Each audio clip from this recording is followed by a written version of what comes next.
There's no question that people are flocking to digital payments and digital forms of currency. And one of the things that we looked at, and we talked to regulators around the world, central banks around the world, and it became clear to me that it's a matter of, not if, but when and how you'll start to see more and more central banks issue forms of digital currencies. And I think you'll have more and more utility happen with cryptocurrencies. One of the things that we allowed is not just making it easy to buy, sell, and hold cryptocurrencies, but very importantly, early next year, we're going to allow cryptocurrencies to be a funding source for any transaction happening on all 28 million of our merchants. I would say that you don't have to understand how a jet engine works to know that it's much more efficient to get on a plane to go to LA from New York than to drive in a car or get on a horse.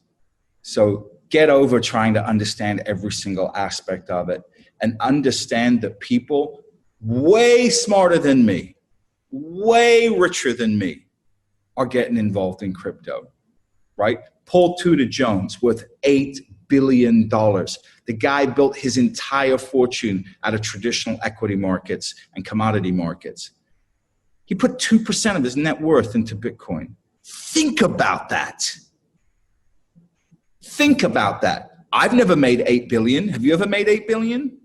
No, right? Has Dan Pena ever made 8 billion? No.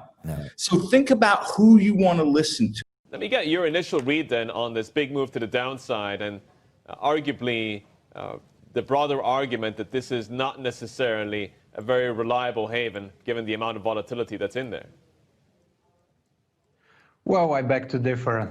Actually, this mentality is the reason why most people don't get to profit off Bitcoin in the long run. When it makes a new all-time high, it's too dear and too expensive. When it market gives you a correction of just 10% as a buying opportunity, people say, was that it? Is Bitcoin dead? It's been a Bitcoin quarter, it's been a Bitcoin year, it's been a Bitcoin decade, and we'll definitely have new all-time highs by the end of this 2020.